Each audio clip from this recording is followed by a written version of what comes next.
भक्त लोग चढ़ाते रहते हैं भगवान को।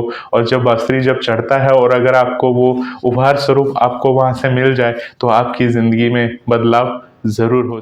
भजन मंत्र शक्ति, एक प्रार्थना भगवान से। आप सभी श्याम भक्तों को जय श्री श्याम। श्याम भक्तों कैसे हैं आप सभी? उम्मीद करते अच्छे ही होंगे। श्याम भक्तों ऐसा माना जाता है कि भगवान श्री कृष्ण को बांसुरी अत्यंत प्रिय थी और वे प्रेम पूर्वक मग्न होकर इतनी मधुर बांसुरी बजाते थे कि बांसुरी की धुन सुनकर लोग अपनी शुद्ध बुद्ध को खो देते थे। लेकिन वास्तव में भगवान श्री कृष्ण के बांसुरी बजाने का उद्देश्य कुछ और ही था। दरअसल बांसुरी खुशी और आनंद का प्रतीक है। इसका मतलब है कि चाहे जैसे भी हालात हो, आप हमेशा खुश रहें और मन को आनंदित रखकर दूसरों में भी खुशियों को बांटें। जिस तरह कान्हा बांसुरी बजाकर खुद भी खुश रहते थे और दूसरों को भी खुशियां देते थे, इसी प्रकार से आपको भी खुशियां बांटनी चाहिए। श्याम भक्तों, भगवान श्री कृष्ण विष्णु भगवान के 8वें अवतार हैं। भगवान श्री कृष्ण को बांसुरी अत्यंत प्रिय रही है। हिंदू धर्म ग्रंथों के अनुसार बिना बांसुरी के भगवान श्री कृष्ण अधूरे हैं। श्री कृष्ण की बांसुरी की मधुर धुन सुनकर हर कोई मंत्रमुग्ध हो जाता है। बताया जाता है कि बांसुरी से निकले हुए अमृत स्वर से सिर्फ मनुष्य नहीं बल्कि मवेशी भी काफी आकर्षित होते थे।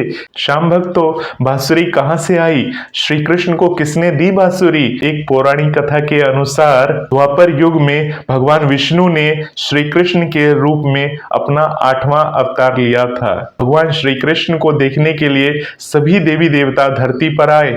इस दौरान भगवान शिव भी भगवान श्री कृष्ण को उपहार में कुछ देने के लिए मंथन करने लगे। तब शिव जी ने ऋषि दधीची की महाशक्तिशाली हड्डी को घिसकर बांसुरी का निर्माण किया और गोकुल पहुंचे।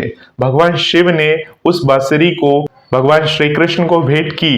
कहा जाता है कि इस तरह से श्री कृष्ण को बांसुरी प्राप्त हुई थी। श्याम भक्तों, अब मैं आपको बताने जाऊंगा कि बांसुरी के क्या क्या फायदे हैं, क्यों बांसुरी आपके पास होनी चाहिए। भगवान श्री कृष्ण की बांसुरी शुभ होती है। कान्हा की बांसुरी को घर पर सही जगह रखने से परिवार में सुख समृद्धि का संचार होता है। कहा जाता है कि बांसुरी को हाथ में लेकर हिलाने से बुरी शक्तियों का प्रभाव समाप्त हो जाता है। इसके अलावा अगर नौकरी मिलने में भी बाधा आ रही हो तो बांसुरी होने से उनकी मुश्किलें आसान हो सकती हैं, अगर बाबा श्याम की भगवान श्री कृष्ण की कृपा हुई तो। श्याम भक्तों, वास्तु शास्त्र के मुताबिक बांसुरी को कमरे के दरवाजे के ऊपर या सिरहाने रखने से परिवार में खुशियों का माहौल बना रहता है। घर में अगर बांसुरी रखते हैं तो आपकी मानसिक तनाव दूर होते हैं।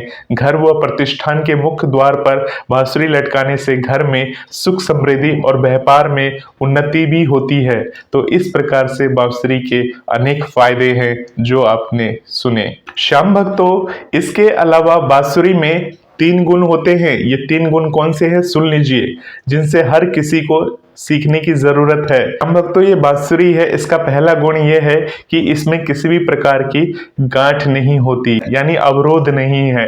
इसका मतलब ये है कि गलत का विरोध बेशक करो, लेकिन किसी को लेकर मन में कोई गांठ मत रखो, यानी बदले की भावना ना रखें। दूसरी बात यह है कि जब बांसुरी को आप जब तक बजाओगे नहीं तब तक ये बजेगी नहीं, यानी कि जब तक आपसे कोई सलाह ना मांगा जाए, यानी कि सुझाव ना मांगा जाए, तब तक आप किसी को सुझाव ना दे। फालतू में अपनी बात बोलकर अपनी एनर्जी को वेस्ट ना करें। तीसरी खूबी इस बांसुरी की ये है कि जब ये बांसुरी बजती है तब मधुरी बजती है। इसका अर्थ है कि जब भी बोलो तो वाणी इतनी मीठी हो कि लोगों का मन को मोह ले। इस प्रकार से जिस प्रकार से बांसुरी मीठी धुन निकालती है, इसी प्रकार से आपको किसी से बातचीत करते हुए मीठी बात करनी चाहिए। तो श्याम भक्तों, ये थी बांसुरी की कुछ खूबियां। अगर आप इस प्रकार से करते हैं तो भगवान की विशेष कृपा होती है। भगवान को अति प्रिय है ये बांसुरी, तो बांसुरी को अपने घर में लाकर जरूर रखें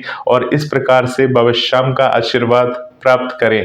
श्याम भक्तों, अगर आपको ये बांसुरी कहीं से मंदिर से या कहीं से मिलती है तो सबसे ज्यादा अच्छी बात होती है, क्योंकि वहां पर किसी भक्त ने भगवान को वो अर्पण किया होगा। और जब आप उस बांसुरी को लेकर अपने घर में लाते हो, बांसुरी को अपने घर में बजाते हो, या आपके घर में आपका बच्चा उस बांसुरी को बजाता है, तो आपके घर में एक सकारात्मक वातावरण हो जाता है, जिससे बाबा श्याम की असीम कृपा बरसती है। तो श्याम भक्तों, ध्यान रखेंगे, अगर नया बांसुरी लाते हैं तो भगवान श्री कृष्ण को अर्पण करके मंदिर में दिखाकर उसके बाद आप वहां अर्पण कर सकते हैं। और अपने लिए लाना हो तो वहां पर बाबा श्याम को अर्पण करने के बाद, दिखाने के बाद अगर मंदिर से मिल जाए तो ज्यादा बेहतर है, क्योंकि वहां पर बांसुरी भक्त लोग चढ़ाते रहते हैं भगवान को। और जब बांसुरी जब चढ़ता है और अगर आपको वो उपहार स्वरूप आपको वहां से मिल जाए तो आपकी जिंदगी में बदलाव जरूर हो सकते हैं। तो श्याम भक्तों, इस प्रकार से बांसुरी को अपने घर में रखें और अपनी जिंदगी में बदलाव देखें। ऐसे ही वीडियोस को देखने के लिए इस चैनल के साथ बने रहे। आप सभी श्याम भक्तों को जय श्री श्याम।